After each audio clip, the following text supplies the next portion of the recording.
Gara-gara Tai Chi Zen itu mengkhususkan diri pada membangun dunia mulai dari diri sendiri.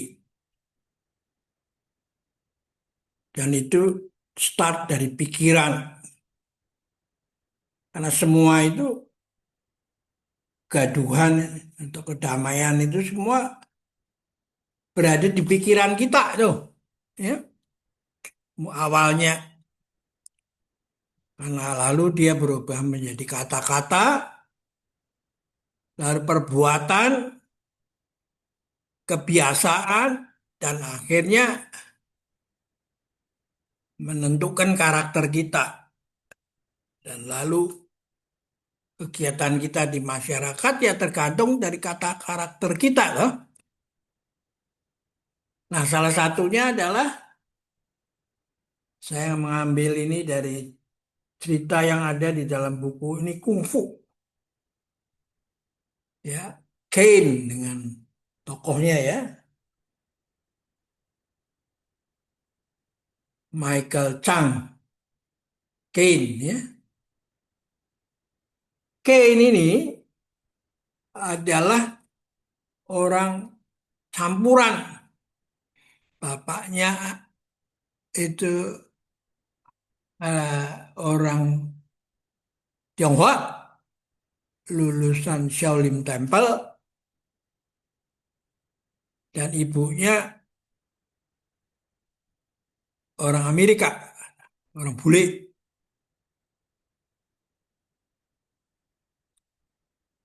Karena melawan rejim yang jahat, lalu dia dikejar-kejar itu. Dan dia menjadi buron, dan lalu dia ketemu sama orang di tengah jalan, dan dia menyerahkan anaknya yang bernama Michael Caine itu untuk dikirim ke Shaolin Temple, diserahkan pada gurunya. Nah, lalu dia pergi, nggak tahu kemana, menyelamatkan dirinya kan, diuber-uber oleh penguasa waktu itu kan. Nah, anak itu setelah sampai di kuil Shaolin, lalu dia berusaha menemui gurunya itu, guru dari apa bapaknya itu dah, dan oleh gurunya disambut di depan itu, pintu gerbang depan, dan di orang itu mengatakan, guru, saya nggak tahu cerita gimana, saya dititipin untuk membawa anak ini kepada guru dan minta supaya dididik gitu. Ya, gurunya bilang begini, ya semua orang boleh datang bersiarah ke sini, tapi kalau mau dididik jadi murid, tidak ada kecuali meskipun apa, anak dari murid saya yang mau belajar di kuil ini dah, dia harus melewati sebuah kolam dan meniti melalui bambu, dan kalau orang itu kolam itu beracun, dan kalau dia sampai jatuh,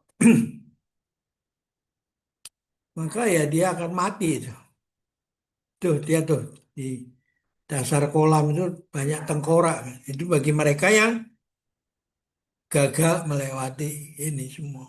Waduh, gimana lagi? Ini saya hanya dititipin aja.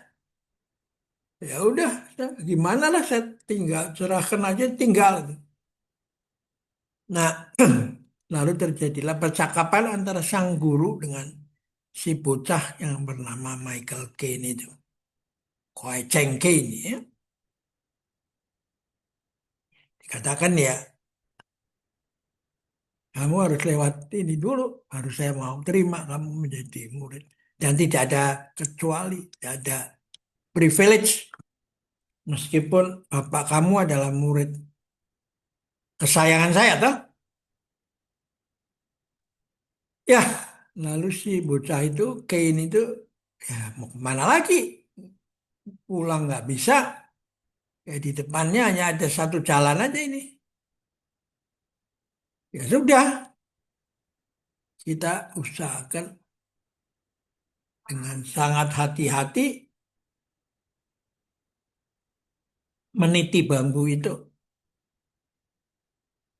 Kalau sampai jatuh ya sudah takdir. Mau apa lagi? Karena bagaimanapun juga kita berusaha kekuasaan ada pada Tien, tuh, Tuhan. Tuh. Nah, dia mulai mencoba meniti bambu itu pelan-pelan. Sangat hati-hati. Nah, ketika mau melompat terakhir pada di ujung bambu itu, sang guru itu tanpa sepengetahuan dia menggeser bambu itu sehingga si kayaknya kecebur itu ber masuk dan dia sudah berpikir tamat lah nggak jadi nggak bisa terus lah memang sudah harus begitu tuh. Nah lalu tapi dia kaget. Tuh, kok saya nggak mati itu nggak ada rasa apa-apa hanya basah aja tuh. Nah lalu dia naik suruh naik sama sang guru dan dia sang guru mengatakan begini, kamu baru lolos dari ujian pertama supaya kamu bisa masuk menjadi murid Shaolin itu. Ujian tadi sebenarnya mengajarkan kepada kamu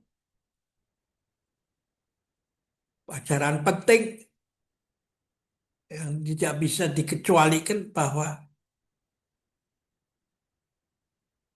jangan percaya pada omongan siapapun, ya.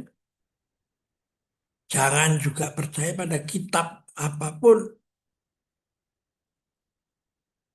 ya. Sebelum kamu sendiri dengan hati-hati, dengan sungguh-sungguh mempelajarinya itu dan memahami. Ya. Nah, nanti setelah kamu masuk di sini juga kamu akan bertemu dengan guru-guru, buku-buku yang kamu harus pelajari. Dengan kamu percaya begitu aja, seolah-olah semua itu harus kau kerjakan itu. Ya, karena dianggap sebagai kitab suci atau yang ngajar kamu itu, gurumu itu sudah mengatakan begitu. Nah, ini yang disebut dalam bahasa Sanskerta itu ehipasiko. Nah, kamu harus dengan penuh mindful untuk menjalani ajaran yang kamu dapat dari sebuah buku ataukah itu yang diajarkan oleh gurumu. Nah, dasar dari pemikiran ini sebenarnya berasal dari Lao Tzu itu. Bahwa setiap hari melangkah meskipun perjalanan masih ribuan li, atau setiap hari satu langkah, meskipun perjalanan masih ribuan li, dan setiap hari berbuat baik meskipun banyak sekali halangan itu. Nah, karena itu kalau Anda datang ke kuil Shaolin itu atau hutang itu, Anda harus melewati satu tangga karena selalu dibangun di tempat yang tinggi, ya. Di gunung itu ya di puncaknya nggak bisa. Dan Anda harus jalan dengan mindful melalui tangga yang di kiri kanannya tidak dikasih railing itu ada apa berpegangan itu. Nah, karena itu Anda harus sungguh-sungguh. Jadi yang diajar di sana itu sebenarnya adalah mindful dulu. Anda disuruh mengepel lantai. Ya, Anda disuruh memotong rumput, merawat taman. Anda disuruh kerja di dapur untuk memotong sayur dan menggiling tepung. Nah, itulah metodologi yang mereka kerjakan itu. Jadi bukan langsung dikumpulin kelas lalu diambil kitab, disuruh baca, apalin di halaman berapa, gitu. Nah, ada dia ajar hidup mindful, momen demi momen, sebagai sesuatu yang indah dan suci untuk dijalani. Ya, itulah pelajaran pertama. Pembinaan mental, ya. Nah, inilah bentuk perkawinan antara Tai Chi dan Zen. Tai Chi ajaran dari Lao Tzu, ya, dan Zen adalah setelah bertemu dengan ajaran dari India yang dibawakan oleh Bodhidharma ke Tiongkok, gitu. Ya. Nah, karena itu mereka menciptakan metode-metode, bukan agama baru, yang universal itu. Dia dipakai di mana saja, oleh siapa saja, agama apa saja, tidak beragama juga nggak ada masalah bagi dia. Karena itu metodologi ini akhirnya banyak diambil oleh orang-orang yang bergerak di bidang apa kewiraan itu, ya, ketentaraan dan juga manajemen itu. Karena lalu